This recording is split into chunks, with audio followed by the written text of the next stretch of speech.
آئیے کتاب رحمت سورہ الکہف اٹھائیں۔ اللہ تعالیٰ نے ایک واقعہ بیان کیا ہے حضرت موسیٰ اور حضرت خضر علیہ السلام کا، کہ حضرت موسیٰ علیہ السلام عزم مصمم کر کے جب چلے تو اللہ فرماتا ہے کہ ہم نے حضرت موسیٰ علیہ السلام کو جس بندے کی نشانی بتائی تھی وہ بندہ ان کو وہاں مل گیا۔ سفید چادر اوڑے حضرت خضر علیہ السلام وہاں لیٹے ہوئے تھے، تو یہ جا کے ان کے پاس کھڑے ہو گئے کہ حضرت میں آپ کی خدمت میں اس لیے آیا ہوں کہ اللہ نے آپ کو جو خصوصی علم عطا کیے ہیں میں ان کو سیکھنے کی غرض سے آپ کی چوکھٹ پہ آیا ہوں۔ کہا تم میرے ساتھ صبر نہیں کر پاؤ گے، معاملے مشکل ہیں، سفر دشوار ہے، منزل کٹھن ہے، اور میرے معاملات ایسے ہیں کہ تم اعتراض کرو گے، اس کے بغیر تم رہ نہیں سکتے۔ حضرت موسیٰ علیہ السلام نے کہا اگر اللہ نے چاہا تو آپ دیکھیں گے میں صبر کروں گا، اور آپ کے کسی حکم کی کسی کام کی میں نافرمانی نہیں کروں گا، کسی کام کا انکار نہیں کروں گا۔ کہا کہ اچھا شرط یہ ہے کہ جو میں کروں اس پر تم اعتراض نہیں کرو گے، سوال نہیں کرو گے، یہاں تک کہ میں خود ہی نہ بتاؤں۔ تو کہا کہ یہ شرط ٹھہری، میں کوئی بات نہیں کروں گا۔ فانطلقا، دونوں چل پڑے، دریا کے پار جانا تھا۔ جو کشتی کا مالک تھا، کشتی بان تھا، وہ حضرت خضر علیہ السلام کو جانتا تھا، تو اس نے کرایہ بھی نہیں لیا، لیکن جب کشتی پر سوار ہوئے تو عصا مار کے حضرت خضر علیہ السلام نے کشتی کا ایک پھٹا توڑ دیا۔ تو بے ساختہ حضرت موسیٰ علیہ السلام نے کہا آپ نے پھٹا توڑ دیا، یہ سارے ڈوب جائے؟ کہا میں نے کہا تھا نا تم میرے کاموں پہ صبر نہیں کر پاؤ گے۔ تو حضرت موسیٰ کو یاد آیا، کہا میں بھول گیا تھا، اس پر مواخذہ نہ کیجیے۔ پھر دونوں چل پڑے، بچے کھیل رہے تھے، ایک خوبصورت لڑکا وہ بھی بچوں میں کھیل رہا تھا۔ حضرت خضر آگے بڑھے اور اس کی گردن مروڑ دی، اس کو قتل کر دیا۔ صاحب شریعت تھے حضرت موسیٰ علیہ السلام، نہ رہ سکے، پھر بول پڑے ایک جان کو بغیر کسی جان کے بدلے میں قتل کر دیا، اس نے گوایا کیا تھا ہمارا؟ آپ نے بہت ہی جو ہے وہ غلط کام کیا، یہ کام اچھا نہیں کیا آپ نے۔ کہا میں نے کہا نہیں تھا کہ تم میرے ساتھ صبر نہیں کر پاؤ گے۔ کہا ایک موقع اور دے دیجئے، اب اگر میں نے کوئی اعتراض اٹھایا تو پھر دوبارہ مجھے آپ اپنی صحبت میں نہ رکھیے، عذر تمام ہو جائے گا۔ پھر دونوں چل پڑے، یہاں تک کہ ایک بستی میں دونوں آئے تو آپ نے بستی والوں سے کہا کہ ہم مہمان ہیں، آپ ہماری مہمان نوازی کیجیے، کھانا کھلائیے۔ تو انہوں نے انکار کر دیا، کہا کہ ہم تو آپ کو بلایا نہیں ہے، آپ خود آئے ہیں، آپ اپنے کھانے کا خود انتظام کیجیے۔ گزر رہے تھے گلی سے تو ایک دیوار گرنا چاہ رہی تھی، تو جلدی سے اس دیوار کو مرمت کر دیا۔ کہا حضرت ہم اگر چاہتے تو اس پہ اجر لے سکتے تھے، انہوں نے ہمیں کھانا تک نہیں دیا اور ہم ان کی دیواریں سیدھی کر رہے ہیں۔ کہا اب تمہاری میری جدائی ہو گئی، تم نے یہ بھی اعتراض کر دیا۔ تو انہیں یاد آیا کہ وہ یہ بھی اعتراض ہو گیا۔ اب میں تمہیں بتاتا ہوں کہ یہ 3 کام میں نے کیوں کیے۔ اللہ اکبر۔ اب سنیے، قرآن ہمیں بتاتا ہے کہ ظاہری علم بھی ہوتا ہے لیکن کوئی باطنی علم بھی ہوتا ہے۔ کہا وہ پہلی بات کشتی والی سنو، یہ 2 مسکین بچوں کی کشتی تھی، ان کے گھر کا چولہا اس کی کمائی سے جلتا تھا۔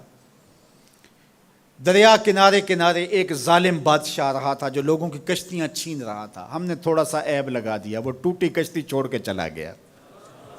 اب وہ تھوڑے سے پیسے لگا کے کشتی مرمت کرا لیں گے، گھر کا چولہا جلتا رہے گا، بتاؤ اچھا کیا یا برا کیا؟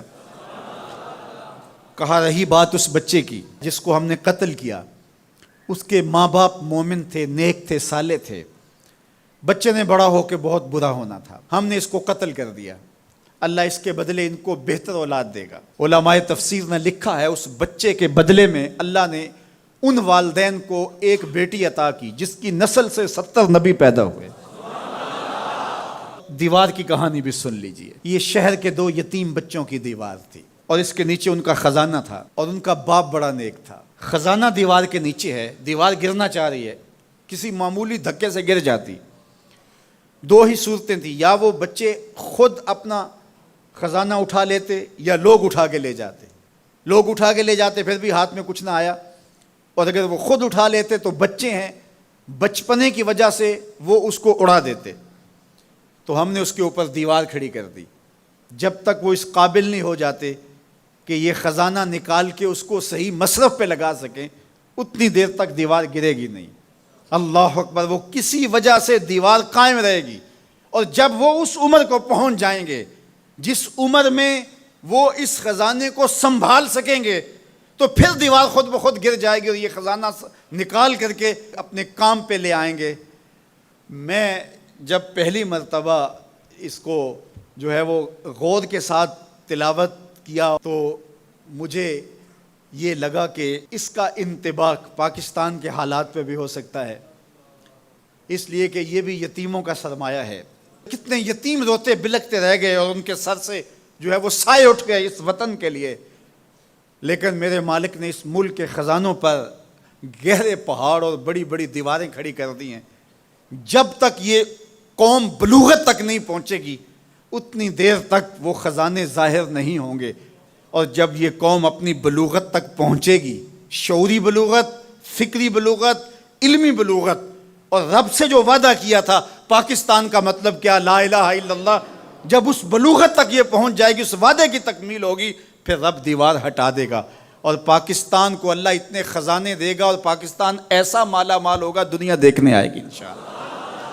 اس لیے رب نے دیواریں بنا کے رکھی۔ تمہارا باپ معین الدین چشتی بڑا نیک تھا، تمہارا باپ داتا گنج بخش علی حجویری بڑا نیک تھا، تمہارا باپ حضرت مجدد الف ثانی بڑا نیک تھا، ان کی وجہ سے میں دیواریں کھڑی کر رہا ہوں اور مضبوط حصار لگا رہا ہوں تمہارے خزانوں پر، اور وہ وقت آئے گا جب تم بلوغت کی عمر کو پہنچو گے دیواریں ہٹ جائے گی اور تمہارا وطن زمانے پہ مہکتے پھول کی طرح اور چمکتے ستاروں کی طرح اور روشن آفتاب کی طرح چمکتا اور مہکتا دکھائی دے گا، اور زمانہ پاکستان دیکھنے آئے گا، پاکستان دنیا کی قیادت کرے گا انشاءاللہ۔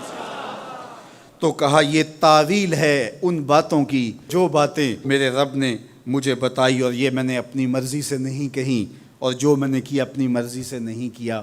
تو یہ باطنی باتیں ہیں، شاید یہ باطنی باتوں کے جوش میں یہ بات بھی میں کر گیا۔ وہ کیا کسی نے کہا تھا کہ بھری محفل میں ایک راز کی بات کہہ دی، بڑا بے ادب ہوں سزا چاہتا ہوں۔